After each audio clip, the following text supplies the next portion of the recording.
Friends, borewell వేయించిన తర్వాత పైపుల కనెక్షన్, వాటర్ పైప్ కనెక్షన్ ఇచ్చేటప్పుడు చాలా మంది చిన్న చిన్న తప్పులు చేస్తూ ఉంటారు.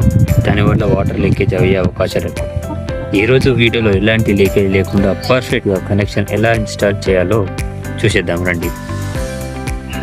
బోర్కి టెంపరీగా పెట్టిన ఈ యొక్క ఎస్డి నిప్పల్ని తీసివేసి మనం వాటర్ పైప్ యొక్క ఎంటీ అని తీసుకొని దానికి టెప్లను చుట్టూ మంచిగా వేసుకోవాలి. చుట్టూ తిప్పుకొని బాగా వేసుకొని టైట్ చేసుకోవాలి టెక్నంతో. దాని తర్వాత దాని చుట్టూ సిపివిసి సాల్వెంట్, అంటే మనం వాటర్ పైప్ సిపివిసి ఎక్కువ వాడతాం కాబట్టి సిపివిసి సాల్వెంట్ పెట్టుకోవాలి. అంటే కొందరు యూపీవిసి కూడా వాడుతుంటారు. ఏదంటే అది తీసుకొని దానికి టెప్లను బాగా వేసుకొని వీడియోలో చూపించిన విధంగా టైట్ చేసుకోవాలి. సాల్వెంట్ పెట్టుకొని రేంజ్ పానతో టైట్గా తిప్పేసుకుంటూ ఉండాలి వీడియోలో చూపించిన విధంగా. మీ మోటార్ ప్రెషర్ ఎక్కువ ఉంటే త్వరగా పడిపోయే అవకాశాలు ఎక్కువ ఉంటాయి కాబట్టి క్వాలిటీ పైపులను ఎంచుకోవాలి. దానికి సరిగ్గా సాల్వెంట్ పెట్టి ఫిక్స్ చేసుకోవాలి. మీరు చూస్తున్నట్టుగా పైప్ జాయింట్ దగ్గర థ్రెడ్ సరిగ్గా ఉన్నాయో లేదో చెక్ చేసుకోవాలి. కావాల్సిన హైట్ చూసుకొని వాటర్ పైప్ని కట్ చేసుకోవాలి. అక్కడ ఒక బెండ్ వేసుకోవాలి. వీడియోలో చూపించిన విధంగా ఇలా నీట్గా కట్ చేసుకోవాలి. ఇలా కోసిన తర్వాత లోపల పొరాను ఉంటుంది, అది క్లీన్ చేసుకోవాలి. ఇలా నేను చూపించిన విధంగా క్లీన్ చేసుకొని ఫిక్స్ చేసేసుకోవాలి. లేకపోతే అది మొత్తం జామ్ అయిపోతుంది. ఒక ఫ్లోర్ తట్టి ఆగిపోతుంది. పైప్లో కట్ చేసినప్పుడు ఆ పొర మొత్తం క్లీన్ చేసుకోవాలి. తర్వాత ఈ వంక బెండ్కి ఇలా ఫిక్స్ చేసుకోవాలి. కావాల్సిన హైట్ తీసుకుని కట్ చేసుకున్నాం కదా, దాన్ని కూడా సాల్వెంట్ పెట్టుకొని ఫిక్స్ చేసేసుకోవాలి. చూడండి ఇలా చేసుకోవాలి. చూపిస్తాం కదా, దగ్గర నుంచి చూపిస్తాను చూడండి.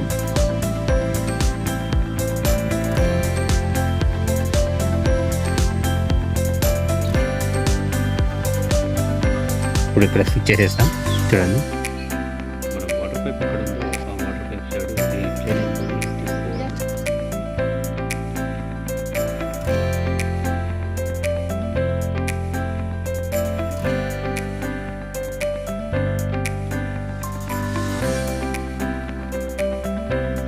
తర్వాత ఇక్కడ కనబడుతుంది కదా, దీన్ని యూనియన్ అంటారు.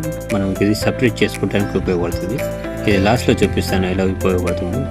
ఫస్ట్ ఇప్పుడు దీన్ని మనకు ఆ ఎల్బోకి ముక్క కట్ చేసుకొని సైజ్ చూసుకొని కట్ చేసుకొని దానికి సాల్వెంట్ పెట్టి మనం టైట్గా ఫిక్స్ చేసుకోవాలి. ముక్క ఇప్పుడు కట్ చేసేస్తున్నాం చూడండి. ముందు మనకు 6-7 ఇంచులు ఉంటే సరిపోతుంది. కట్ చేసుకొని మనం ఇప్పుడు ఫిక్స్ చేసేసుకున్నాం యూనియన్ ఎల్బోతోటి. చూడండి, యూనియన్ మధ్యలో పైపు ఎడ్జు యూనియన్కి మనం వాటర్ పైపు ఫిక్స్ చేయడం జరిగింది. తర్వాత దీనికి సాల్వెంట్ పెట్టి మనకు ఎల్బోని ఫిక్స్ చేసేసుకున్నాం. టైట్గా తిప్పేసుకోవాలి. ఫిక్స్ చేస్తే జరగదు, తిప్పేసేయాలి. మొత్తం తిప్పితే ఫిక్స్ అయిపోతుంది, లోపల దాకా వెళ్తుంది. ఇప్పుడు ఇక్కడి నుంచి ఇక్కడికి ఎంత సైజు ఉందో చూసుకొని మనం కట్ చేసుకోవాలి. దగ్గరే ఉంది కాబట్టి మనం బ్లేడ్తో కట్ చేసుకోవాల్సి మెజర్మెంట్ తీసుకొని కట్ చేసుకోవచ్చు. ఇప్పుడు మనకు బ్లేడ్తో ఒక సైజ్ వచ్చినా కూడా దాని సైజ్ తీసుకొని కట్ చేసేసుకున్నాం ముక్క. అదే ముక్క ఇది. ఇప్పుడు ఎల్బోకి ఇక్కడ యూనియన్ని జాయింట్ చేద్దాం. ఇక్కడ చూడండి ఇలా ఫిక్స్ చేసేసుకోవాలి. ఇప్పుడు దీనికి సాల్వెంట్ పెట్టి మొత్తం ఫిక్స్ చేసేసుకున్నాం. వీడియోలో చూపించినట్టు చూడండి, మొత్తం అక్కడిక్కడ సాల్వెంట్ పెట్టేసి ఇప్పుడు యూనియన్కి ఫిక్స్ చేసేద్దాం. ఇలా ఇప్పుడు యూనియన్ ఫిక్స్ చేసేసాను కాబట్టి ఇప్పుడు కింద కప్లింగ్కి ఎల్బోకి మధ్యన మనం ఫిక్స్ చేసేసుకోవాలి. వాటర్ పైప్ కిందికి వెళ్ళేసేసాం కదా, దానికి కనెక్షన్ చేసేయాము. ఇప్పుడు దీనికి ఒక చిన్న ముక్క యాడ్ చేసేసి కప్లింగ్కి ఎల్బోని ఫిక్స్ చేసేస్తాం. హైట్ సరిపోతుంది అని కప్లింగ్ చేయడం జరిగింది. ఇలా గట్టిగా ఫిక్స్ చేసుకొని కొన్నిసార్లు బయటకి ప్రెజర్కి బయటకి వచ్చే అవకాశాలు ఉంటాయి, అందుకే కొంచెం గట్టిగా ఫిక్స్ చేయడం జరిగింది.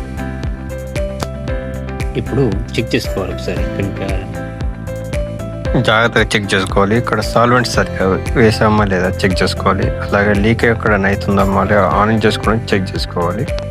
ఇక్కడ ఏంటంటే ఎన్ఆర్వి వేయలేదని చాలా మంది డౌట్ రావచ్చు. ఎన్ఆర్వి ఎందుకు వేయలేదంటే ఇక్కడ మనకు హైట్ చాలా అయింది కాబట్టి ఎగినికి మరి ఇంకా హైట్ అవుతుంది అని కస్టమర్ వద్దని చెప్పాడు కాబట్టి మనం ఇక్కడ ఎన్ఆర్వి వేసుకోలేదు. సాధారణంగా ఎన్ఆర్వి వేసుకోవాలి. ఇందాక చెప్పాను కదా ఈ యూనియన్ని మనం సపరేట్ చేసుకోవచ్చు. ఇలా ఇట్లా తిప్పుకుంటే ఓపెన్ అయిపోతుంది. మళ్ళీ దగ్గర పెట్టి టైట్గా తిప్పేసుకుంటే జాయింట్ అయిపోతుంది.